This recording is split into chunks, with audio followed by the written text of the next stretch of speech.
Hello, viewers. Welcome to the very first episode of the Football Jury. It's such a momentous night to join us today. Thank you for joining us anywhere that you're streaming from around the world. And in case you are living under a rock, good news, strange news, whatever you might want to call it, Arsenal Football Club are finally champions of the EPL after 22 years. My name is Ayokunle, and I'm your Mm. host for tonight, joined by the football wizard, the Sunday League player, the football geek, Isaac. Over to you, Isaac. Hi everyone. Good evening once again. Like Ayo only said, if you are living under a rock, it's time to dust out the cobwebs and get out. Jubilations in the streets, at least for those of the red persuasion of North London. And then on the same night that Tottenham is getting wall of 2-0, Arsenal has finally won the league after 22 years. Yeah, so rejoicing in the streets of North London. Yeah, so it's a momentous occasion. I don't know why I'm smiling because I'm not an Arsenal supporter by any stretch of the imagination. I liked them as an underdog, and well, congrats to them. Congrats to them. Congratulations to Arsenal. Yes, massive congratulations. Okay. This is the football jury where we cut through to the chase and we give you unbiased facts and figures about the beautiful game. Mm, The beautiful mm. game is on trial, and we are here to defend the integrity and honor of the game. So wherever you are welcome, please hit the like button, subscribe, share, send this link to somebody so they can join, share to more people so the YouTube algorithm can show more people as you comment and like. All right, so Arsenal are champions finally. The Trophy of the Thousand Finally. has yielded an EPL trophy. What do you have to Mm, say? mm. How big is this for Arsenal? Does Mikel Arteta deserve a statue and all the players? Well, it's massive. If I'll be honest, it's really massive, very massive. Because it's been a long time coming. It's been a long time coming. All the jest being thrown at us about trust the process, trust the process. Yeah, they did trust the process, and here we are years later. And what I'm saying is a big one, is massive, is because they've got that monkey off their back now. So they finished runners up for how many consecutive seasons now? So that they needed just final push to get over the line, and they have. So believe me when I say there's a storm coming. There's a storm coming. So yeah, it's huge, and they have the spine of the team. No key players over the age of 30. So yes, just need a few additions to bulk up the team, and they will be on the roll. So yes, really massive for them. Huge congratulations for them. So start sound like an Arsenal. I'll leave it there. Okay, I will admit that I didn't exactly, support Arsenal from the start. Not because I didn't want to support, I wasn't sure that Arsenal were going to get over the line, even when they went 9 points above City. I think on that night, I wanted to just congratulate my Arsenal fans. So I was like, hold up, remember the Birmingham City final. Don't do what you're going to Mm, regret. But they've stood the test mm, of time. They've been committed. They've been disciplined defensively. So what do you have to say mm. about comments from pundits and fans alike that Arsenal don't deserve the title? A certain Nigerian legend who played for Chelsea has been quite disrespectful to Arsenal Football Club, saying Mm. they don't recognize their win if they won That, it. that win. So what do you have to Mm. say about that? I believe there's a lot of double standard at play. Believe me. So first, during the years of Arsene Wenger, Emery coming in, the most popular accusation that was laid at the feet of Arsenal is that they are really soft. They are very soft. They are pushovers, and they had a reputation, and everyone treated them as such, that they would never win anything. They are lightweight and stuff like that. So and I'll share a video sometime later. But they've added that steel, that grittiness, that doggedness, and in quote, the dark arts. They are masters of the dark arts now. And saying us now as a football club being masters of dark arts 10 years ago would sound strange, but they are now. They've bulked up. They have players that, they are not afraid to get stuck in. They are not pushovers anymore. And then people have swung to the other side of the pendulum to say Arsenal is playing dirty. Well, it's a very popular saying in the Premier League that the sign of a true champion is winning when you are not playing well. So if they are doing it now, why flip the script? Why change the narrative? I also didn't support Arsenal. Well, not didn't. I still don't. But it doesn't mean I will not be happy for them or begin to make fallacious statements that they don't deserve the week. Anyone who wins the league after 38 round of matches, you can't argue with that. They are the best team in the land, no matter how they want it. For 38 games, if it was really easy to do, we would have come up with a counter tactics or a solution to negate their tactics. But no one did for a year. So come on, give them their flowers. Yeah, it might also be because it's of a Chelsea persuasion. He might not want to say any good thing about Arsenal. That's also something to factor in. But no one will begrudge Arsenal. They've been close for 4 years, 2023 second, 23, 24 second, 24, 25 second. Now, if it says something about their consistency, they've been really close. So come on. They deserve it. They deserve it. I have no bad words to say about Arsenal. They do deserve I it. also agree with that. I believe that winning the league is, a show of consistency, even more than the cup competitions. However, even though the UCL might be more glamorous and prestigious, but the league title is, I've noticed that most English clubs prioritize the league title over other competitions. So yes, they've come, they've tried it, many playing styles. I remember there was a time that people said that, pundits, fans alike said that playing the same way as Man City was not going to give them the best chance of winning. And maybe Mikel Arteta listened to that and tried to tweak things around. Very solid defensively. The great Alex Ferguson will always say that attacks win you matches while defense wins you Win titles. championships. Seen that come true now in the case of Arsenal. And one thing that I've also liked with the Arsenal project is they didn't panic. Each time they came second, I wanted them to panic and maybe regress the next season. But they haven't done that. They've stuck to their guns. They've been methodical in their approach. And it's been a case of the apprentice outshining the master this time around. Do you have any further thoughts? Yeah, I do. I mentioned this being a watershed moment for a number of reasons. I think there'll be should I call it regress, but not regress. I believe going back to basics of backing your manager. The head coach, as is now being called now. We're in a period where patience is in short supply, is in short stock now, where the maximum a manager gets is 2 seasons. If you don't perform, off you go. But Arteta, obviously, there were green shoots, but it was never always like this. Where else would a manager finish second in 3 years in a row with signs that they were going to come short again, the 4th year in a row, and noise from many external sources making noises about stuff. So I think it's vindication for the management as well that they stuck by their man, stuck to their guns. Say, you know what, like you said, many clubs will have panicked and blow up the script and say, you know what, it's not working. Let's get a proven winner in. But you only get to prove that you're a winner if you have time. Well, it's vindication really for the man himself. I've seen him not being outclassed, but get the fall on the wrong side of lady luck, fall on the wrong side of judgments, and now that these calls are going their way, everyone is up in arms to say, Arsenal, well, I won't begrudge them. I have no bad words to say. Vindication on every side for the man, for the management, for the team themselves, the players. So yeah, big ups to Arsenal. Yeah, big ups to Arsenal. Big ups to Arsenal. Did you see the Man City crumble, or should I say, do you think this is the start of the fall of the empire, Man City, going 2 consecutive seasons without winning the league? What are your thoughts about that? You mentioned something in the introduction where we give facts. I would like to debate from that. So I'm a Manchester United supporter, so anything Manchester City, I wish them the worst luck. So I hope it is. But back to stating facts.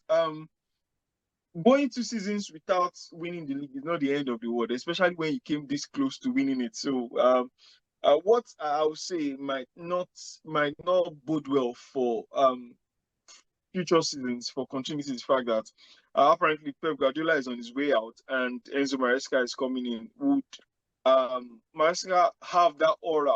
Many players gravitated to Manchester City because of Guardiola. I just want to play on that Guardiola and that. And Guardiola had a lot of credit in the bank that he could try something out of the box, so unorthodox that people will say, you know what, give it time, let him cook, let's see what is all about. And then if it doesn't pay off, it's like, oh, the world of football is not ready for this innovation. If it pays off, they say he has pushed the envelope again. Will Maresca have that kind of time to, put things in place? So that's one thing. That's another thing. I hope it's the beginning of the fall of the dynasty, the beginning of the end, because come on, 4 in a row, they should go 4 in a row as well without winning anything, or 40. I don't mind. That would be great. But to be fair, they've assembled quite a formidable squad. But with Rodri leaving, Bernardo Silva leaving, Pep Guardiola leaving, beyond the know-how, it's the experience, the fact that they've been, sometimes why I know I'm taking time. Sometimes why you have those older players in the squad is not just because they can run, but because they've been there, they've done that. They can calm the younger players when everyone is losing their heads. Don't worry, calm down. And their words carry weight. So things like that. I haven't played in a dressing room where you have proven winners. The older heads, they are useful for a dressing room, not because they can run 90 minutes, but because they can instruct. They've been there. Their words hold more weight. They can do this. Losing such experience, such technical know-how, such innovation in one season, they might be playing catch-up already. And it might take a while to catch up to Arsenal again with what Arsenal is building. So yeah, I hope it is, but factually, it might not spell doom, but it might be the beginning of a stutter, really. I agree with you. I think the best we can do is to hope, because before Pep Guardiola, they were still the most dominant team in the Premier League in the past 5 years, preceding Pep Guardiola. And I think, for reasons to be positive for me as a Man U fan is Pep Guardiola and the entire Man City board. I think they've done a horrible job of rebuilding the squad over the last 2 or 3 years. Okay, allowing the likes of Cole Palmer. I remember that Cole Palmer wanted to leave on loan, but Pep Guardiola said no, it should be made a permanent.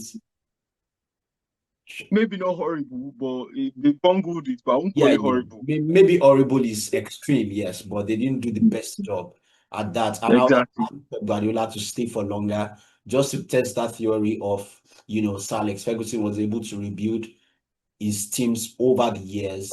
And like I said, not winning the league twice in a row doesn't mean Sir Alex Ferguson didn't win, I think, for 2 consecutive seasons.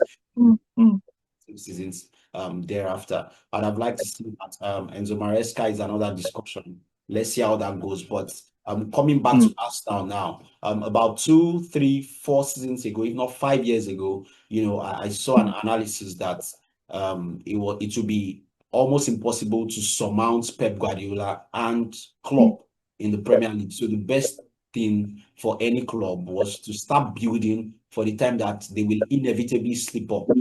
That is what Arsenal have done very well, and they've been rewarded. Yeah, I agree with you. I agree with you. So just trying to check some stats now. So yes, and I would say that I'll run through really quickly. So Arsenal started they were second for 3 consecutive seasons before winning the league now, and they were second with 84 points in 2022-23, which would have 2023 and 23-24 they were second with 89 points.